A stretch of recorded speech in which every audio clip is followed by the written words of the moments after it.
la ba shin pama chain cha ba ra phin tin tin sammo asisima chu so lai ba re yini nya tan sat pi taw ma tin achaung ya re ka ro wai mo lamyang je ya re sit kaung si ta ne KIA တပ်ဖွဲ့တို့တိုက်ပွဲဖြစ်ပွားတဲ့တဲ့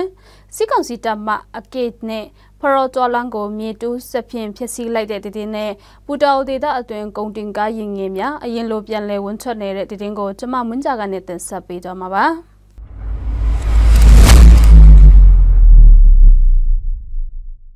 ဝိုင်းမော်မြို့နယ်လမြန့်ကျေးရွာဖျားကျောင်းဝန်းအနီးတွင်ဇွန်လ18ရက်နေ့က KIA တပ်ဖွဲ့နဲ့စစ်ကောင်စီတပ်တို့တိုက်ပွဲပြင်းထန်ခဲ့တယ်လို့သိရပါတယ်။လမြန့်ကျေးရွာအနီးတစ်ဝိုက်မှာတပ်ဆွဲထားတဲ့ဝင်းရန်စစ်ကောင်စီတပ်နဲ့ပြည်သူစစ်တပ်ဖွဲ့တို့ကို KIA ပူးပေါင်းတပ်ဖွဲ့ကဝင်ရောက်တိုက်ခိုက်ခဲ့တာဖြစ်ကြောင်းသိရပါတယ်။လက်ရှိအချိန်လမြန့်ကျေးရွာတွေနှစ်ဖက်ဘက်မှစစ်ရေးအခြေအနေတင်းမာနေကြဖြစ်ပြီး၎င်းကျေးရွာနယ်ပြည်သူတွေဟာလုံခြုံတဲ့နေရာတို့ထွက်ပြေးတိမ်းရှောင်နေကြကြောင်းလည်းစုံစမ်းသိရပါတယ်ရှင်။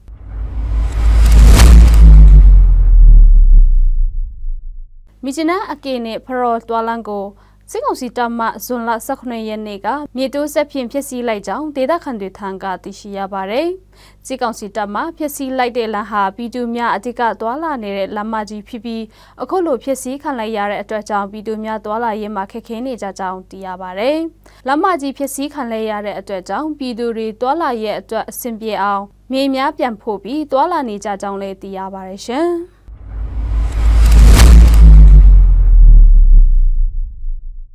တိုက်ပွဲအခြေအနေမျိုးမျိုးကြောင့်3လနီးပါးကုန်တင်ရင်များအဝင်အထွက်ရှိတော့တဲ့ပူတောင်မြို့နယ်တွေကုန်တင်ရင်ငယ်များအရင်လိုပြန်လဲဝင်ထွက်နေပြီဖြစ်ကြောင်းပူတောင်ဒေသခံတွေထံကသိရပါတယ်။ကုန်တင်ကားဝင်နေပေမဲ့တနေ့တွေကုန်တင်ရင်9စီးတာဝင်နိုင်ကြောင်းနဲ့ကုန်ပစ္စည်းမတင်ပို့ခင်နေရက်အလုံးမှာမြေရဲကုန်စည်အမျိုးအစားတင်ပို့မိဆိုတာကိုကြိုတင်စင်းပေးထားမှသာ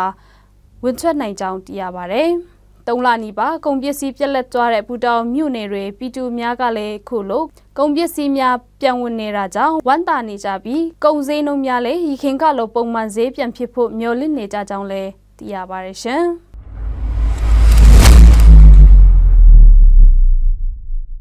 ဗမာတိုင်းသားပါရာဖြင့်တည်တင်ဆက်မှုအစီအစဉ်ကိုကြည့်ရှုသူပရိသတ်အပေါင်းရွှေလန်းချမ်းမြေ့ကြပါစေရှင်။ကျေးဇူးတင်ပါတယ်ရှင်။